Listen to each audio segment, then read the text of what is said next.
I still remember the exact moment I realized my boss was about to ruin my life. It was 3 p.m. on a gray Wednesday when I was summoned to his corner office overlooking the city skyline. After 23 years at Pelham Co, I knew every crack in these walls and every tone in my boss's voice. Yet nothing could prepare me for what he was about to say. "Amanda," he began, refusing to meet my eyes. This just isn't working anymore." I blinked. I'd been with Pelham Co since I was a bright-eyed intern fresh out of college. 23 years of loyal service, quickly rising through the ranks to become the company's senior operations manager. During that entire time, Richard Pelham, the CEO, had relied on me for everything, from critical project oversight to orchestrating his private fundraisers. We weren't friends, exactly, but we'd built a working relationship that sometimes felt like family. But that was before Cassandra. 23-year-old Cassandra, the new executive assistant, who joined the company just 4 months ago. I'd started noticing the signs immediately. How Richard's door stayed closed whenever she was in there, how meeting invites from me were suddenly lost, how his glances shifted from professional to predatory whenever she sauntered by. The rumor mill was soon ablaze with talk that Cassandra was more than just an assistant. And the day he stopped listening to my advice, the same advice that had kept the company profitable for over 2 decades, was the day I knew something had changed. I forced a steady breath. "Richard, what are you talking about? I've given my entire career to Pelham Co. Is there a performance issue I need to address? A project I mishandled?" He waved a hand as if brushing off a child's question. No, your performance is fine. It's just Cassandra has new ideas about rebranding and modernizing the corporate structure." He cleared his throat. "And we've decided we need fresh blood, people who resonate with the next generation. We're letting you go." My chest tightened. So that was it. "After 23 years, I said quietly, "I'm being replaced by your 23-year-old mistress?" He flinched at the word mistress, a direct hit, but he didn't deny it. "I'll see that you get a fair severance package," he said stiffly, already looking back at his laptop. "Your last day is Friday. Clean out your office." The air seemed to leave my lungs. It felt like a cruel punchline. We shared the same anniversary with this company. He hired me fresh out of college at 23, and now, at 46, he was dropping me for a woman exactly that age gap behind me. Insult to injury. "You've got to be kidding me," I whispered. "You know how vital I've been to keeping this place afloat." Richard shrugged, eyes still fixed on his screen. "We'll manage. Cassandra has it under control." I left his office numb, head spinning with humiliation and anger. The CFO, Martin, caught me before I reached my desk. By his pained expression, I could tell he'd just heard. "Amanda, I'm so sorry. I tried to fight it, but it's done," I said bluntly. "Effective Friday." He placed a tentative hand on my shoulder. "I know this is hard, but maybe it's not the worst thing. You deserve better than this place. You've carried Pelham Co for too long." I forced a thin smile. "Thanks, Martin. I'll be fine." But inside, a storm was brewing. For years, I'd kept Pelham Co running smoothly. I was the operations linchpin, the person who translated Richard's vague visions into profitable realities. When we were short on cash years ago, I was the one who negotiated extended lines of credit with our suppliers. When a major client threatened to pull out, I was the one who flew across the country at midnight to salvage the relationship. I knew every contract, every vendor, and every behind-the-scenes deal that had saved Pelham Co from bankruptcy more times than I could count. And I also knew every skeleton in Richard's closet. If he wanted me out, fine. But he had no idea what I was capable of. He'd just fired the only person who truly knew how to keep Pelham Co afloat. And he'd done it in the most callous way imaginable, openly flaunting his relationship with that cunning little assistant. My anger crystallized into a single cold realization. He might have fired me, but I wasn't done yet. That final Thursday and Friday at Pelham Co felt surreal. Cassandra strutted around as though she already owned the place, directing staff, setting her own schedule, and ignoring me entirely. I noticed her giggling at the desk I'd once occupied, rummaging through my files. I bit my tongue. Let them think I was leaving quietly, tail between my legs. Behind the scenes, I was anything but quiet. I spent those last 2 days meticulously gathering every piece of data I had a right to.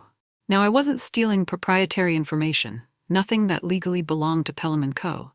Instead, I curated every contract, every negotiation note, every personal email chain that I had authored.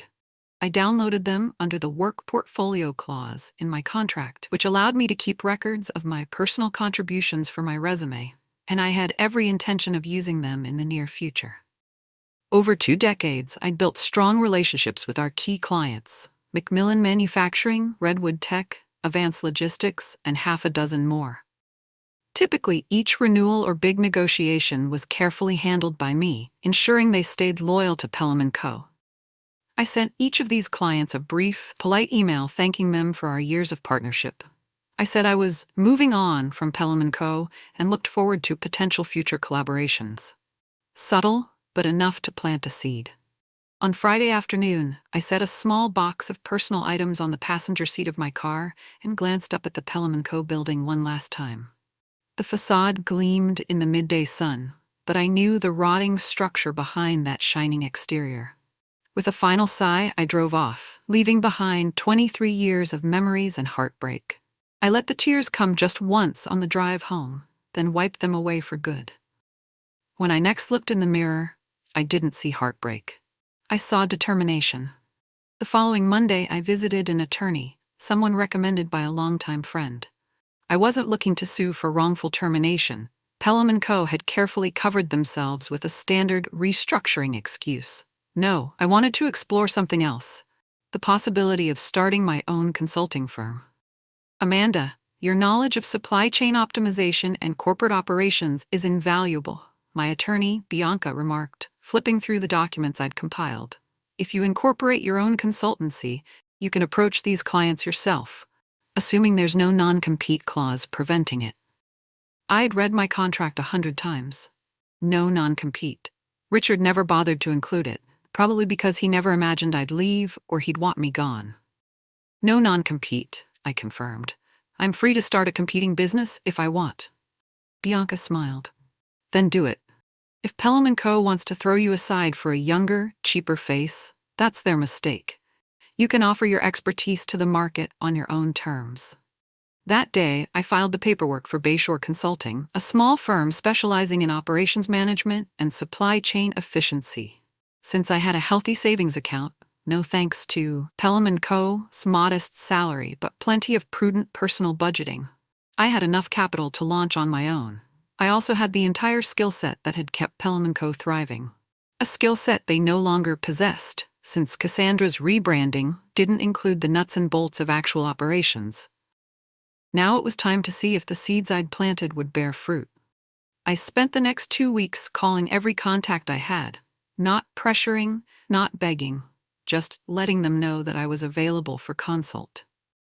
I know the ins and outs of Pelham Co., I'd say gently, and I understand the systems that keep your business running smoothly, should you need any support.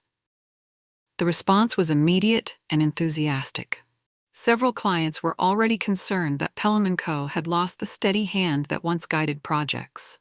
Others had noticed mistakes creeping in: late shipments, accounting mix-ups, a slip in communication. "We got our first invoice from Pelham Co. after your departure, Amanda," said Sharon from Redwood Tech. "It was riddled with errors. We're worried they can't handle our scale anymore." Opportunity knocking. "I'd be happy to provide Redwood Tech with operational support," I replied. "No pressure. Just let me know if it's something you want to explore." A week later, Redwood Tech officially signed a short-term contract with Bayshore Consulting, my first big client. Within days, Macmillan Manufacturing followed, citing recent disorganization at Pelham Co. as a reason to give me a try. Almost overnight, I had half a dozen leads turning into real commitments. While Bayshore Consulting was off to a surprisingly robust start, Pelham Co. descended into chaos. Martin, the CFO, called me one afternoon with a hushed voice. "Amanda, we're in trouble. Cassandra's rebranding has run over budget, so we're late on vendor payments. Our biggest client, Redwood Tech, just pulled their next project. We're hemorrhaging money." I played innocent. "I'm sorry to hear that. Is there anything you can do to stabilize things?" He sighed. "Richard won't listen. Cassandra's pushing for a total overhaul. firing older staff, bringing in inexperienced college grads. She slashed the operations budget, so our supply chains are in total disarray, and, well, Redwood Tech was our biggest revenue source for Q3. I kept my tone even. I really do hope it works out. Let me know if you need a reference from me, or if you want to talk about your own future. Good luck, Martin. As we ended the call, I felt a pang of sympathy. Pelham Co was a sinking ship, and many of the people I cared about still worked there, forced to endure Cassandra's incompetent decisions. But that sympathy was overshadowed by fierce satisfaction. Richard had fired me for his mistress, the 23-year-old with fresh ideas, and now he was reaping the cost of that short-sighted betrayal.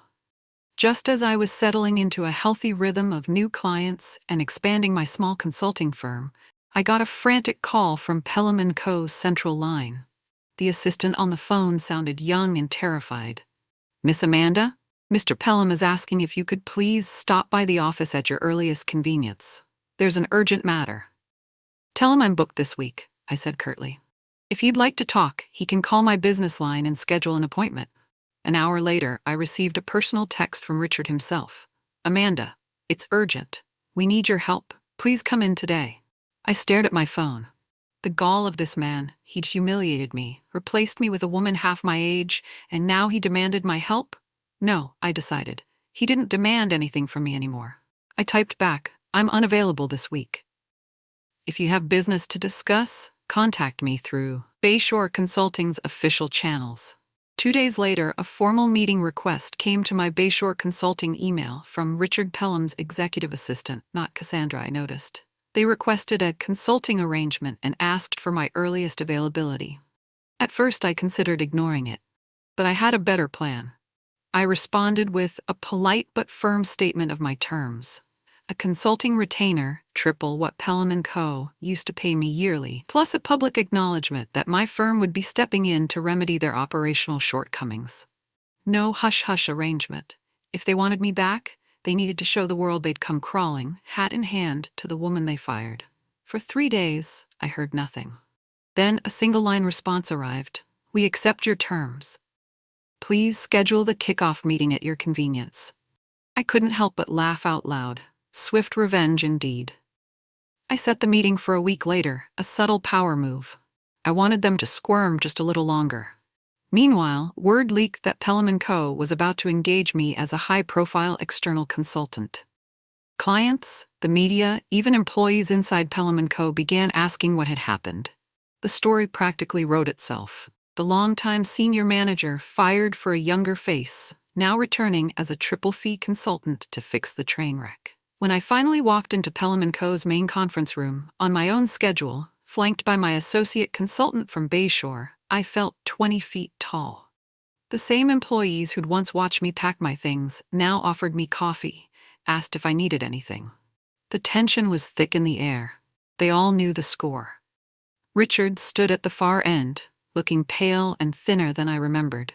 His once confident posture drooped, as though carrying the weight of the company's recent failures. Cassandra was nowhere in sight. "Amanda," he began, attempting a cordial tone. "Thank you for coming. We regret how things ended." I set my briefcase down, ignoring his attempt at pleasantries. "I understand you need urgent operational support," I replied. "Let's skip the formalities and address the scope of the consultancy." He grimaced but nodded. "Yes, of course. As you know, Redwood Tech has canceled some major projects. Our pipeline is drying up, and we're in the midst of shipping chaos. We can't fulfill orders properly because we lost staff who knew how. Cassandra's rebranding used up budget that was meant for inventory. We're teetering on the edge of defaulting on vendor payments. We just need you to do, well, what you've always done." My associate jotted notes on a tablet. I tapped my pen against a fresh notebook page. "I'll need complete autonomy," I said, my voice cool. "No micromanagement from you or your team. I hire and fire as I see fit. I design the process changes. You sign off, blindly if necessary. If we're going to save Pelham Co., we do it my way." Richard glanced around at the nervous faces of his board members. Then, with a defeated slump, he nodded. "Agreed." Inside, I felt a rush of vindication. For years, I'd battled with Richard, begging for proper budgets and staff expansions, only to be told to make do or find a cheaper solution. Now he had no choice but to give me free rein. Also, I continued, flipping to the second page of my contract, Cassandra is to be removed from any operational decisions. She's not qualified, and her role has compromised our credibility. That's non-negotiable. Richard stiffened. She already left, actually, he admitted quietly. Resigned last week. Perhaps she saw the impending collapse and jumped ship. Or more likely, the sparkle of him wasn't quite as bright once the money ran low. Either way, the entire staff let out a sigh of relief. The board members nodded eagerly at my demand. If that's everything, Richard said, trying to salvage some dignity, shall we discuss next steps? I gave him a tight smile. Yes, let's. And that was that. I'd gone from humiliated ex-employee to the highest-paid consultant in the company's history, holding every ounce of control I'd once been denied. Over the following month, I spearheaded a massive reorganization at Pelham Co. My new team from Bayshore Consulting took the lead, systematically re-establishing vendor relationships, renegotiating contracts, and bringing back some of the seasoned staff who'd been tossed aside by Cassandra's fresh blood campaign. It wasn't easy. Some bridges had been burned beyond repair. Redwood Tech only agreed to return as a client under the condition that I personally oversee their accounts. Others demanded heavy concessions. Pelham Co. spent a fortune on fines and penalties, yet, gradually, the company's operations stabilized. Throughout it all, I never forgot how Richard had betrayed me. I didn't do this to save him. I did it to prove to myself and the industry that I was indispensable, that my knowledge and skill set held more power than any fleeting affair or empty promise of fresh ideas. By the end of that quarter, Pelham Co. was back to a semblance of order, enough that the board publicly praised my swift and decisive leadership. But the final twist of the knife came when they forced Richard to step down as CEO. His affair with Cassandra, plus the near-financial collapse, had destroyed any faith the board had in him. Pelham Co. announced they'd be searching for new leadership. I found out through the grapevine that Richard was quietly leaving the company he'd founded, ironically undone by the very mistress he'd fired me for. Poetic justice. Today, Pelham Co. is still a client of Bayshore Consulting, but hardly my biggest. Word travels fast in the corporate world, and many companies realized I was the real power behind Pelham Co.'s success. My firm has grown beyond what I ever thought possible, with an impressive roster of clients and a team of talented consultants. I set my hours, choose my projects, and never again will I let someone else's whims dictate my worth. I hear rumors about Richard from time to time. He tried to start another venture, but it never took off. And Cassandra? She apparently tried latching on to a different executive in another city. Last I heard, it didn't end well for her either. Sometimes people ask if I regret going back to Pelham Co. to save them after they betrayed me. The truth is, I don't see it that way. The best revenge wasn't letting them sink. It was stepping in on my own terms, at a premium price, and showing the whole industry, that I was never just an expendable manager. I was the engine that kept the place running, and without me, they collapsed. So when I look back on that day, the day Richard fired me after 23 years for his 23-year-old mistress, I can't help but smile. He thought he'd broken me, but he only set me free.